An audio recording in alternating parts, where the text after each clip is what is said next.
So I cut my cord a while back, and I really don't keep up with network television a lot. So when I get to watch things, it's because it just popped up on Netflix. And guess what just popped up on Netflix? Hey everybody, welcome back to The Turnout. I'm your host, Aloy. Don't forget to follow us on Twitter at TheTurnoutUSAA and check out usaaudiences.com for special event and movie screening invites. So yes, I know that I'm kind of late to the game, but I only just now checked out the brand new Charmed Reboot. And you may not know it, but I actually was a huge Charmed fan back in the day. I think I watched the first 5 seasons or so before it started getting kind of dumb. But it was always kind of dumb. So when I heard that they were doing a reboot, but they were going to try and take a different angle with it, I was on board. I always love reimaginings of old stories, and this was a story that I enjoyed. So I'm going to compare and contrast, and then I'll tell you... So we're going to compare the two shows and see which one comes out on top. Before we jump into that, don't forget to hit like, subscribe to the channel, hit the bell notification bar so you always know when the Turnout releases a brand new video. Yes, my voice gets higher as I do that.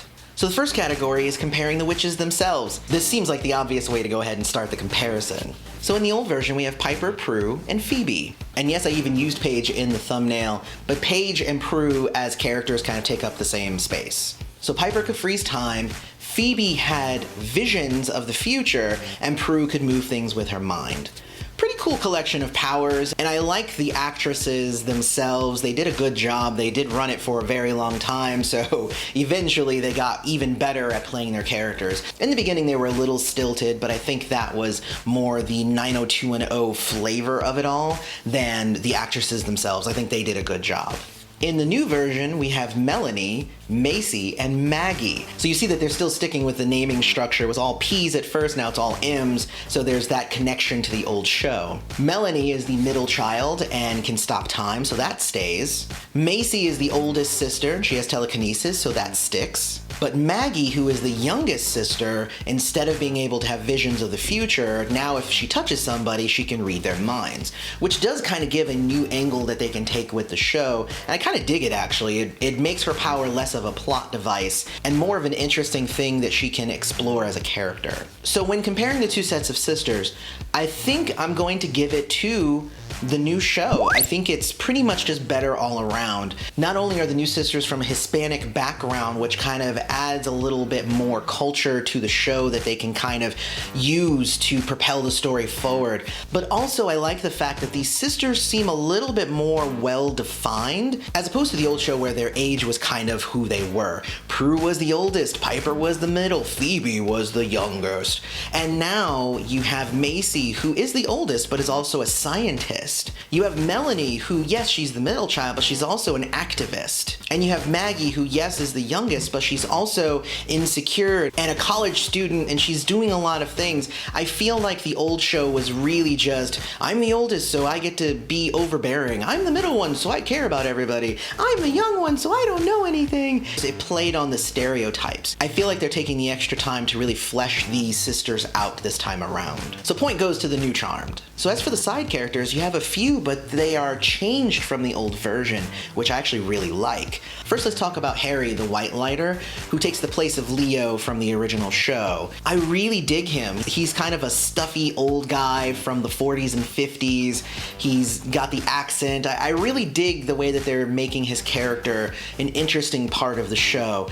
Of course, in the old show, Leo was there, and it became kind of a 90210 with magic, where you just had all these hot people in close proximity, and you knew eventually they were all going to hook up, and yes, they all did. In the new show, they really are trying to pay attention to every character's genuine backstory, which I really dug. So you have Harry, who isn't going to be involved with any of the sisters romantically. I haven't watched it all yet. I've watched maybe 5-6 episodes. I feel like they're setting it up that Harry might have been with their mom at some point. I think it'll be pretty cool to see. So in the original series, you had Daryl, who was their cop friend. Really cool character. I actually enjoyed him a lot because he was one of the characters that we were supposed to kind of see the show through his eyes, and he would just be like, hey, this is really messed up.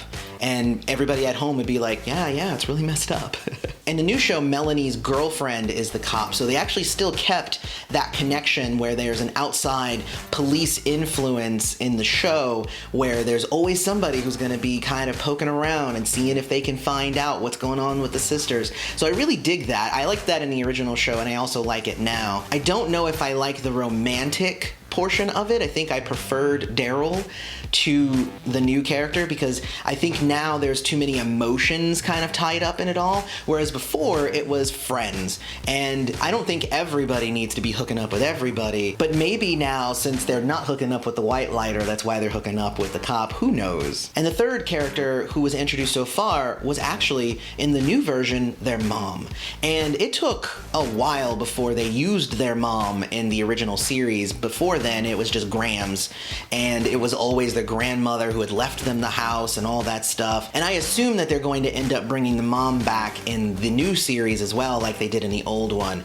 But I like the idea of their connection to their witchhood being really close as well. Now it's their mom and they have to deal with the death, which was also something. In the original series, they were living in Graham's house and they were just kind of, dealing with it. But in the new series, they really dealt with the death of their mom in the first episode and I think the second episode. And they did it like it was in the show and it was an important character point. And I dug that a lot. There's a lot of different choices that are being made and I think they're kind of better. And I guess that brings us to our next point. So in terms of execution, the point again kind of has to go to the new series. Yes, they kept a lot of the same naming structures and everything, but because they're fleshing out the characters more and because they're taking a slightly more serious tone with it, yes, there are still jokes, but they're taking a more 2018 approach to the show and making it so that you're watching it and it doesn't just feel like it's a Monster of the Week show. It feels like, yes, it is still a Monster of the Week show, but they're layering other storylines on top of it. Each of the characters has a personal thing that they're going after, as well as the overarching storyline, as well as some minor storylines that are going for 2 or 3 episode arcs. So there's a lot of stuff going on, and honestly, that's the type of storytelling that I like. I don't like shows that have an A and a B plot. I like shows that have an A, a B, a C, a D, an E. Like, I like to see lots of different things happening all at the same time. That's just kind of how I like my shows, which would explain why I enjoy this one so much. I think also, and this is not necessarily a slight on the older show, because you do what you can with what you have, and technology has come a long way since back then, but the new show is utilizing CG in an interesting way. The demons look really cool. They're not just people who are glowing or using bad green screen effects. So I really dig the extra effects that they do in the show. It does actually kind of draw me more in. I love supernatural stuff in my TV and my movies, and I like it too if the effects don't take me out of it by being too cheesy. And again, they couldn't really help it back in the day. That was just where we were in terms of graphics, but I think that that's part of the overall execution. I think it is actually better. So yeah, the new one wins kind of on all counts. Not only is the story more engaging, but the actresses they chose are perfect, and the characters themselves are given more personality and character to really explore. The tone is lighthearted and yet serious at the same time, as opposed to the old show, which was kind of melodramatic. It felt more like a daytime soap opera than a primetime show. And overall, I can't wait to watch the rest of the first season, and it has been renewed for a second season, so I can't wait to continue this journey with the brand new Charmed ones that I hope go for as long and maybe beyond what the original series did. What do you guys think about the new series versus the old series? Which one do you like better? And tell me why down in the comments. Otherwise, don't forget to hit like on the video, subscribe to the channel, hit the bell notification, check us out on usaaudiences.com, and I've been your host, Aloy. This has been The Turnout. Thanks for showing up.